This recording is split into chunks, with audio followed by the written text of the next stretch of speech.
Do you remember the soft, satisfying crackle of a needle dropping onto a vinyl record? Do you remember the feeling of pure freedom, playing outside with friends until the warm orange glow of the streetlights called you home? The world has changed in ways we never could have imagined. So many things have vanished into old photo albums and the quiet corners of our minds. But the feeling of that time, the warmth, the simplicity, it's still vivid in our hearts. For the next 10 minutes, let's take a journey back to that special era, a time filled with the warmth of analog, not the cold glow of digital.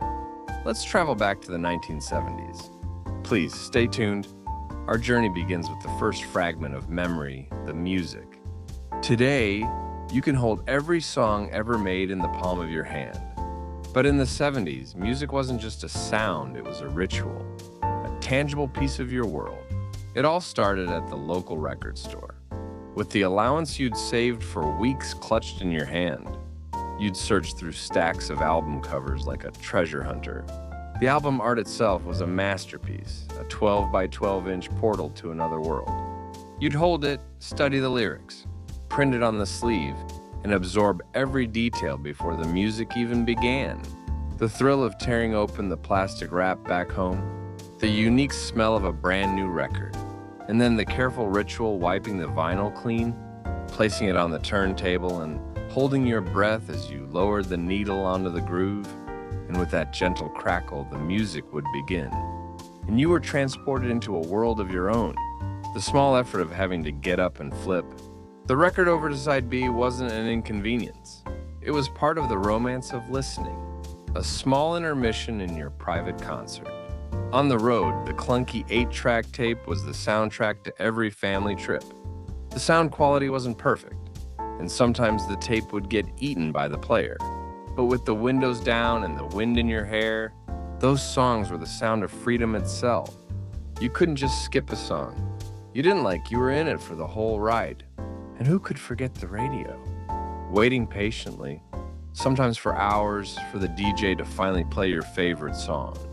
Did you ever try to record a song from the radio onto a cassette tape, trying to hit record right before the DJ started talking again? Maybe it wasn't just the music we loved, but the anticipation, the effort, and the sweet victory of capturing that perfect song. The second fragment of memory is etched onto our bodies, the scars of freedom. If a kid's day today is filled with scheduled activities and smartphones, our childhoods were filled with endless, unstructured freedom. Our playground wasn't a designated park with soft rubber flooring. It was the entire neighborhood. Helmets and knee pads, we'd never even heard of them. Falling off your bike, scraping your knee, climbing a tree, those weren't reasons to cry. They were battle scars, badges of honor that came with a great story to tell. You see the scar? Let me tell you. And everyone would listen because we all had our own. Our parents had one simple rule, a rule understood by every kid on the block. Be home when the streetlights come on. We had no cell phones, no way to check in. But magically, we always knew where to find our friends. The distant jingle of the ice cream truck was the universal signal that brought us all running, pockets jingling with loose change. And remember building our own secret clubhouses from old planks of wood and forgotten junk with a "No Girls Allowed" sign crudely painted on the door. In that rickety makeshift space, we were the masters of our own universe, kings of our own world. Our third memory is the art of waiting, found in the analog home. Unlike today's world of instant everything, the 70s home was a place that required a little more patience. To call a friend, you had to carefully put your finger in the dial and rotate it for each number, feeling the satisfying mechanical whir as it spun back. Sometimes you even had to share a party line with your neighbors, picking up the phone, only to hear their conversation and quietly hanging up, waiting for your turn. There was no privacy, but there was a strange sense of community. The whole family would gather around the television in the evening. There were only 3 channels to choose from. There was no remote control. The youngest child was often the designated channel changer. Remember getting up to adjust the rabbit ear antennas, wrapping them in foil, begging your sibling to stand in just the right spot to clear up the snowy picture? Because the choices were so limited, we watched together, we laughed together.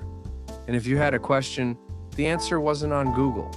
It was somewhere inside the heavy, dusty pages of the Encyclopedia Britannica. You could feel the weight of the knowledge in your hands. Everything was a little slower, a little less convenient. But because of that, we valued each piece of information. In the process of discovery, a little more. The fourth fragment is a collection of the unique tastes and styles of the era. For a special treat, maybe you had a TV dinner in its iconic aluminum tray. A glass of the orange drink Tang made you feel like an astronaut ready for liftoff, and the tiny plastic prize hidden at the bottom of a cereal.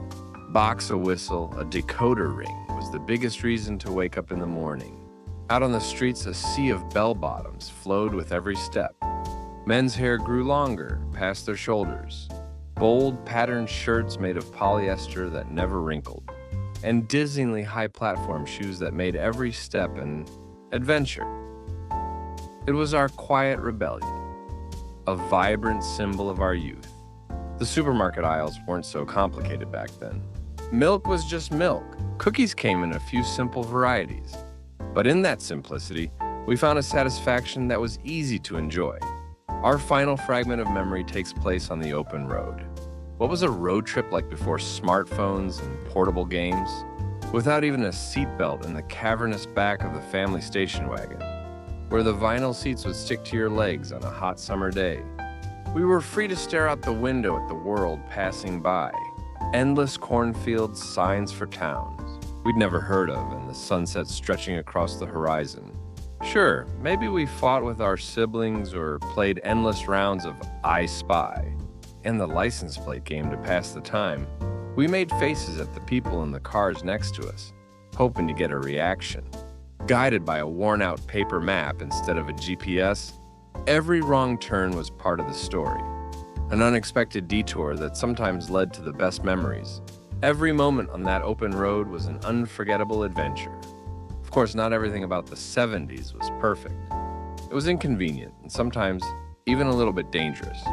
But what's certain is that it was a time with a different kind of romance, a comforting warmth. It was a time when people connected face to face over a shared meal or a backyard fence and found real, uncomplicated joy together in the simplest of things. The world has changed, but the precious feeling of that era is a beautiful legacy that only our generation truly shares. What is your most vivid memory from the 1970s? Please share your story in the comments below. We'd love to remember that time with you.